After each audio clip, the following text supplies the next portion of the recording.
Fala pessoal, hoje eu vou falar sobre estatística descritiva para análise de dados. O vídeo vai funcionar na seguinte dinâmica. O objetivo do vídeo é te apresentar um básico sobre estatística descritiva, te mostrar as principais técnicas de uma forma bem simples e algumas opções de conteúdo para você poder se aprofundar caso tenha interesse. Para ficar melhor o entendimento, eu vou te apresentar uma breve teoria sobre a estatística descritiva e depois a gente vai partir para a prática usando o Excel, que é uma ferramenta bem simples, tanto de se utilizar quanto de você entender o que está sendo feito no vídeo realmente. Primeira coisa sobre estatística descritiva que é importante a gente entender, e sobre estatística no geral, são os tipos de variáveis que a gente tem, que são as variáveis qualitativas e as variáveis quantitativas.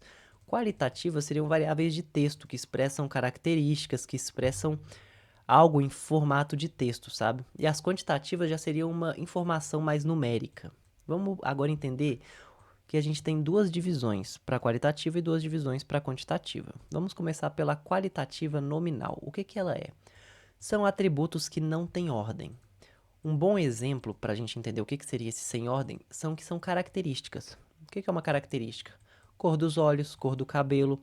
O CPF também pode ser considerado uma característica, porque ele representa uma pessoa, ele é um código para representar alguém. Então ele pode entrar como qualitativa também, justamente pelo significado que ele tem numericamente.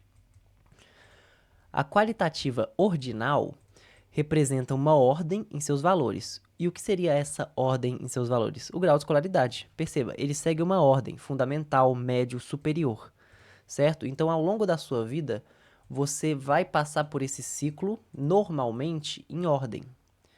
E aí é que entra o conceito de qualitativa ordinal, que parte de uma ordem, certo?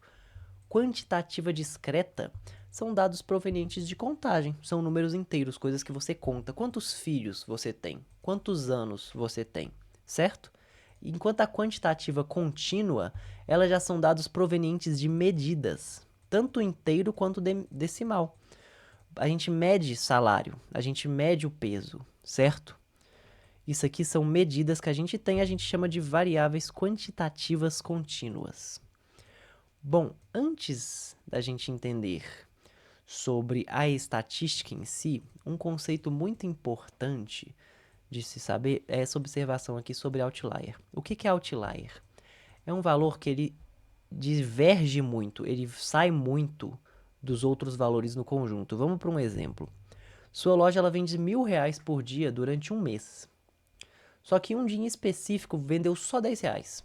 Esses R$ 10 que vendeu, ele é um outlier. Por quê? Porque ele está muito distante do que é comum, muito distante do que você está acostumado a ver, certo?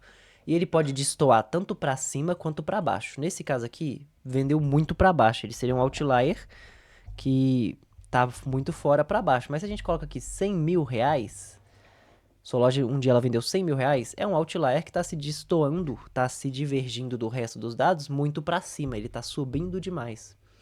Esse é um conceito muito interessante de você entender, porque temos algumas medidas como a média, que a gente vai ver daqui a pouco, que ela é muito influenciada justamente pelos outliers. Se tem um valor discrepante, ela acaba sendo influenciada, a gente vai ver isso na prática. Caso você queira se aprofundar um pouco mais sobre outlier, temos no nosso blog uma matériazinha completa sobre os outliers, com alguns exemplos. Não vai ser o foco desse vídeo em específico. Então, vamos para a nossa estatística descritiva. Qual que é a importância dela em análise de dados? Bom, ela vai te fornecer ferramentas para que você consiga lidar com os mais variados tipos de dados. O que é isso? Quando você se depara com uma variável nominal qualitativa, você vai ter um conjunto de técnicas específicas para te ajudar com isso. Quando você está com uma quantitativa discreta, você vai ter outros tipos. Por exemplo, você não consegue tirar a média de uma variável qualitativa. Como que você tiraria a média de cor dos olhos? Tem média cor castanho? Não, não necessariamente. Então, é por isso que a gente tem que saber sobre estatística, porque a gente vai ter diferentes tipos de variáveis com características e tratamentos diferentes. E é com a estatística que a gente aprende a lidar com cada uma delas. E a gente tem três tipos de estatísticas, que ela é dividida em três grandes áreas. A descritiva, que é a que a gente vai estudar hoje, a de inferência e a probabilística. Essas duas aqui eu coloquei mais por curiosidade, então vamos dar uma passada rápida nela. A de inferência, ela extrai uma amostra da população total e a partir dessa amostra, ela tira conclusões da população. Como assim? Já viu aquelas reportagens de... Ah, você tem... Já viu aquelas reportagens de tipo... Ah, a média da população de peso da população é 38 quilos, por exemplo. Eles não pesaram toda a população de um país para chegar nisso. Eles extraem uma amostra com várias técnicas, que vai ter vídeo em breve falando sobre isso, e a partir dessa amostra eles tiram conclusões daquela população, certo? A probabilística, ela é o estudo da incerteza. Qual a probabilidade de vendas para um e-commerce em 2025? Como é que você vai medir isso? É através da estatística probabilística. Algumas pessoas até falam que a estatística probabilística, ela te dá o poder de prever o futuro, porque ela é justamente sobre previsões. Ela trabalha muito previsões, certo? Mas esses dois aqui ficam para posteriores vídeos. Vamos partir agora para o foco principal do vídeo. Qual que é o objetivo da estatística descritiva? Em um geral, é resumir os dados. E como é que a gente resume os dados? Através da tabela de frequência. O que é essa tabela de frequência? Bom, ela é dividida em 3 partes: frequência absoluta, frequência relativa e frequência acumulada. Aqui a gente vai ter que ir para o Excel porque vai ficar um pouco mais fácil de ilustrar, certo? Temos essa base de dados aqui que vai ser usada na aula de hoje. A gente vai pegar ela e a gente vai jogar para uma tabela dinâmica em uma nova planilha. Certo, quero verificar a distribuição de idade. Temos essas idades aqui e eu quero verificar qual idade tem a maior porcentagem dentro da minha tabela. Quantas pessoas têm mais de X idade, certo? É por meio da tabela de frequência. Vamos resumir esses dados em frequência absoluta, frequência relativa e frequência acumulada, certo? Então a gente vai pegar aqui idade, a gente joga para valores. Aqui está soma, a gente vai alterar essa soma. Então a gente vem aqui configurações do campo de valor e a gente coloca contagem. É essa contagem, tá vendo que são valores absolutos? Que isso, gente? Tá. Vai soma aqui, a gente vem aqui, configurações de campo e valor e coloca como contagem. Tá vendo que são números absolutos? São números inteiros? Temos 3 com 22 anos, 2 com 25 anos. Isso é o que a gente chama de frequência absoluta, porque ela vai tratar justamente de contar quanto de X valor tem na minha base. Com isso eu já sei que tem, por exemplo, dentro dessa base, 3 pessoas com 28 anos. Numa base como essa, né, que é uma base pequena, a gente consegue achar rapidamente esses valores. Mas imagine uma base com 20 mil dados, por exemplo, que é muito comum no dia a dia de você achar esse tipo de base. É com isso que a gente consegue saber quanto de cada um tem, qual grupo tem mais.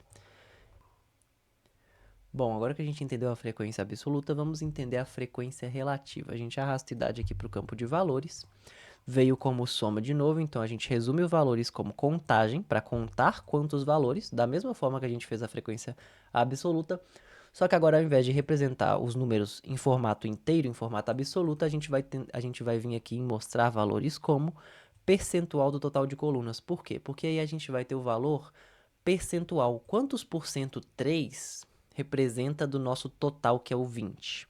15%. Então a gente tem a informação de que 15% das pessoas tem 22 anos na nossa base de dados. E é isso que a gente vai chamar de frequência relativa.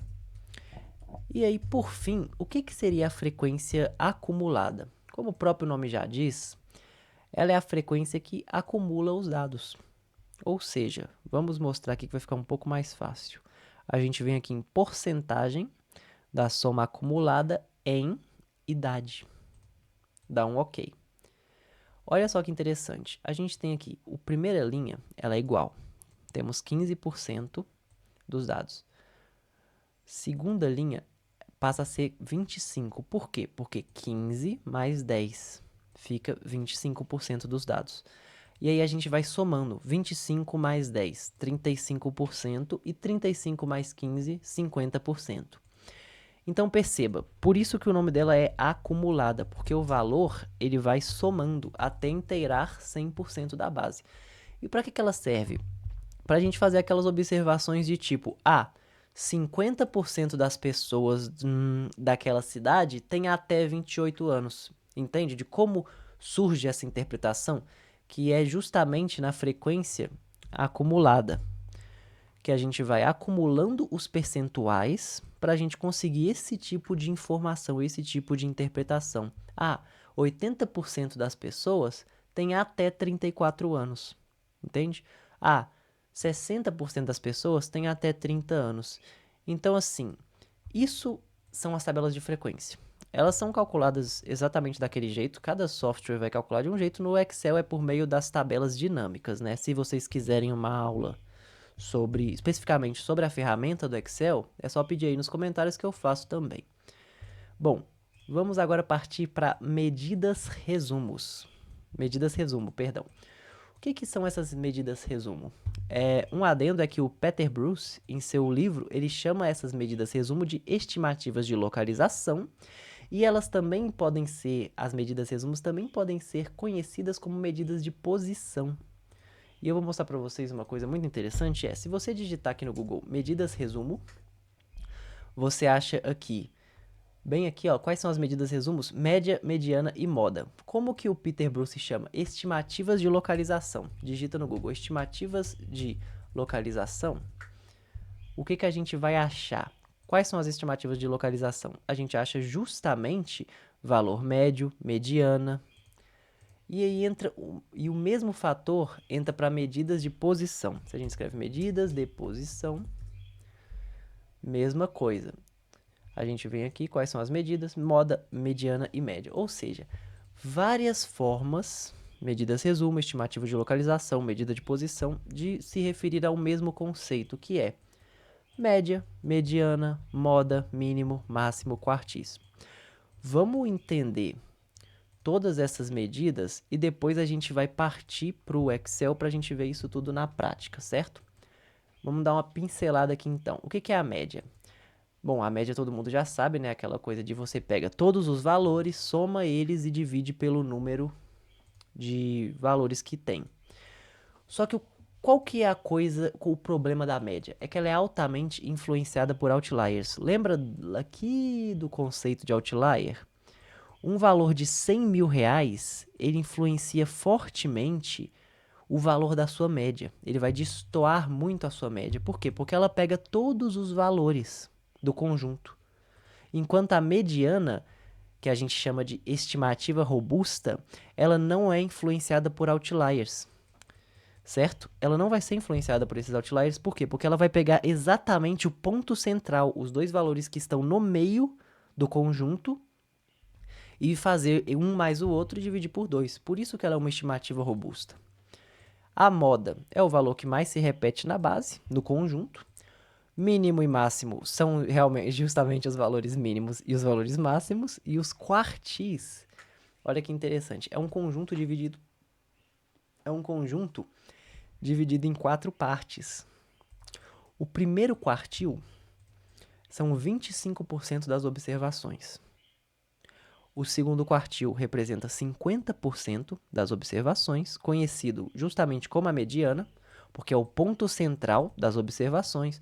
O terceiro quartil, 75% das observações. E o quarto quartil é a divisão desse conjunto, é justamente essa divisão em 4 partes iguais de 25%. Então, ele completaria 100%. Certo?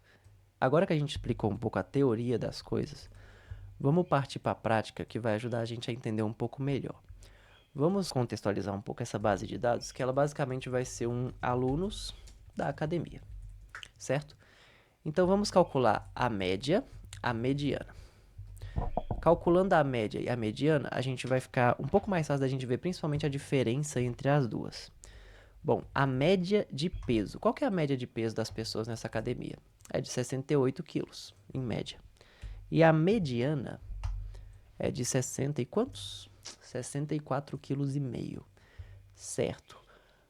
Realmente bem parecido, temos uma faixa aí de uns 4 quilos de diferença, mas as duas estão representando bem qual que é a média de peso que a gente tem aqui. Apesar da média estar sendo um pouquinho mais alta que a mediana. Vamos pegar aqui um valor menor, um valor aqui de 85 quilos, e vamos aumentar ele para 150 quilos, por exemplo. Perceba que a média, ela aumenta junto. Por quê? Porque a média, ela pega todos os valores. O que a média, ela faz? Vamos lá. A média, ela soma todos os valores do conjunto, certo? Ela conta quantos valores tem no conjunto. Então, quantos valores que a gente tem aqui? Certo? E aí ela vai lá e divide. Aí a gente tem a média.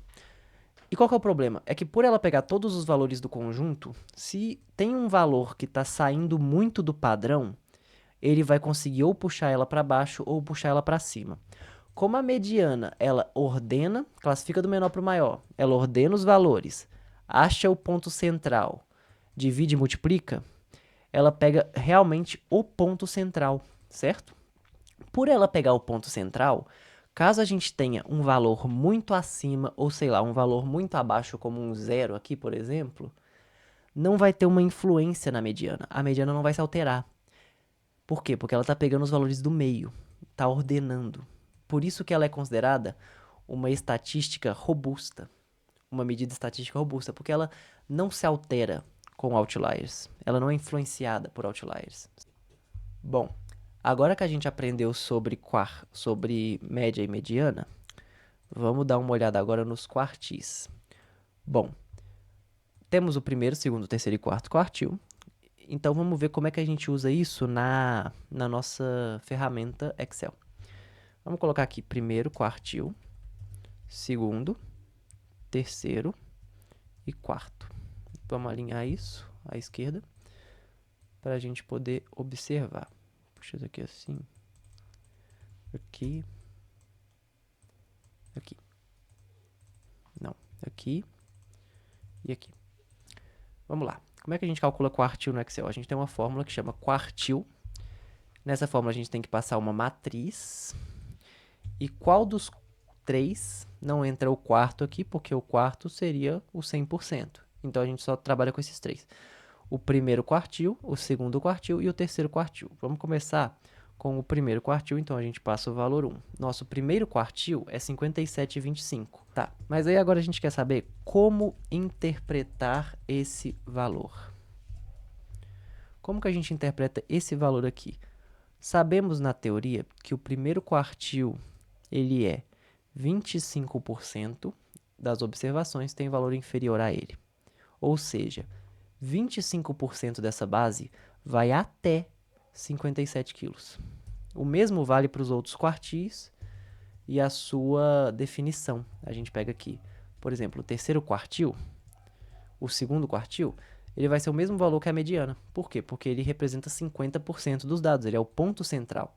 Ou seja, 50% das pessoas da academia têm até 64 quilos. O mesmo vai valer para o terceiro quartil. Bora lá de novo. Terceiro quartil, ponto e vírgula, número 3, para representar o terceiro. 79 quilos, ou seja, 75% das pessoas têm até 79 quilos nessa base de dados. Então perceba, essas medidas elas tiram resumos de uma base de dados. Talvez para uma base de dados pequena isso não seja tão poderoso, mas se você pensar em uma base de 1.000 alunos, 2.000 alunos, você começa a conseguir extrair informações muito interessantes para suas análises, certo? Então, as medidas de resumo, elas são muito úteis justamente para o que o próprio nome delas propõe, resumir os dados numericamente. E ainda aqui, a gente tem outra coisa muito interessante, que são as medidas de variabilidade. O que são as medidas de variabilidade? Desvio padrão e variância. A gente tem várias. O Peter Bruce, ele cita no seu livro umas 5 ou 6, se eu não me engano. Mas vamos pegar a principal, que é o desvio padrão. A variância é o desvio padrão ao quadrado. E aqui tá. O que seria essas medidas de variabilidade? Elas são para indicar o quantos esses valores estão dispersos em relação ao ponto central. em relação ao nosso ponto do meio, que é a nossa mediana, que é o nosso segundo quartil. Quanto eles estão dispersos? Como é que os valores estão se comportando? E nesse vídeo a gente vai falar sobre o desvio padrão. Por quê? Porque o desvio padrão, ele está na mesma escala que os dados originais. A variância não. Eu vou mostrar para vocês a variância e o desvio padrão, só para vocês verem a diferença que fica. Variância, desvio padrão. A variância, você digita var, aí tem várias variâncias, vai pela variância amostral, que é o vará, e aí você seleciona os dados. Qual que é a variância? 468. Percebe como que a interpretação aqui é complicada? Tipo, como que se interpreta isso? Que tá variando 468 de 64, sendo que o maior valor é 150? É por isso que entra o desvio padrão.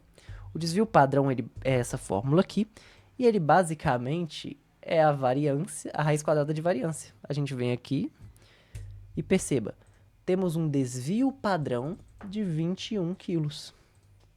Tá vendo que ele entra para a mesma escala do nosso conjunto, enquanto a variância está numa escala completamente diferente?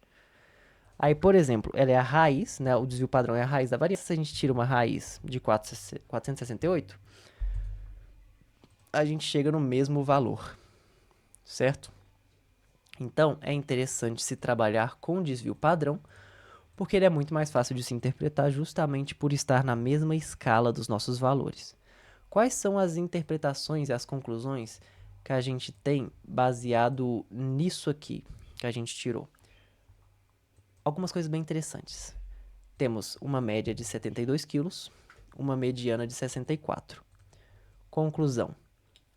Mediana, ela é mais interessante em vários contextos, porque é fácil de se manipular a média. Se eu quero dizer que todos os alunos da academia estão com sobrepeso, somente com uma simples alteração nos dados, a gente já aumenta muito quantos quilos uma pessoa que tem, certo? Somente com simples alterações, ou até mesmo um erro de digitação. Imagina uma base de dados com 5.000 dados e sem querer, ao invés de 50 quilos, alguém digitou 500 quilos. Como é que a gente vai olhar por exemplo, como é que a gente vai olhar a média de peso com 500 quilos? A gente tem 2 alunos com mais de 90 quilos e a nossa média é 94 quilos. Entende o ponto da média? Qual que é o problema da média? O desvio padrão ele é influenciado, ele é uma boa forma, ele até mudou aqui, ele é uma boa forma de se identificar um problema na nossa média, algum valor discrepante. Porque se ele está muito alto é porque os valores estão saindo demais do padrão deles. Então perceba, se um único erro de digitação nessa base de dados já comprometeria muito a informação que a gente tem aqui, enquanto a da mediana continua na faixa. Continua com os valores, continua dentro de uma faixa mais realista do que a média. Então, pode ser até muito usada para manipulação de dados, porque se você vê, por exemplo, que a média de desemprego do país está menor do que a mediana, você usa a média, entendeu? Aí você consegue, assim, manipular os dados sem necessariamente estar mentindo. Porque nesse caso, de fato, a média é 94 quilos. Só que não condiz com a realidade, porque tem uma pessoa com 500 quilos aqui. Se a gente tem uma região do país, trazendo isso para uma questão mais política, se a gente tem uma região do país com um baixíssimo índice de desemprego, e a gente usa essa região e a média dessa região puxando a média para baixo, automaticamente a gente consegue afirmar que a média de desemprego de um país está menor do que ela realmente está, baseado em um único outlier. Se destoa muito, é ruim. Bota uns 5.000 quilos aqui, olha lá. Tem alguém na nossa base com 319 quilos? Não tem. Não faz nem sentido esse valor. Então, um simples erro de digitação compromete completamente, enquanto a nossa mediana permanece igual. Então, esse jogo de estatística é muito legal de você entender, de você brincar, que mostra como que é fácil manipular notícias, manipular estatísticas e reflete justamente a importância de você entender os conceitos mais a fundo. Entender como de fato alguém pode te manipular usando só estatística. E eu, inclusive, já vou puxar o gancho para esse livro aqui, que ele é um livro muito interessante, tá?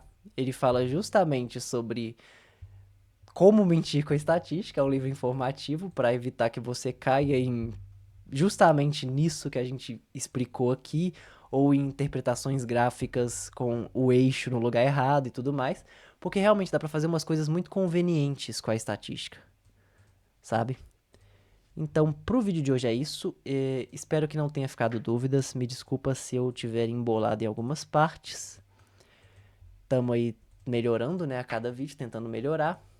Num geral, é isso aí que eu queria explicar para vocês. Caso tenha alguma coisa para contribuir com o assunto, sinta-se à vontade. Feedbacks também, sinta-se à vontade para passar. E a gente se vê num próximo vídeo. Até mais.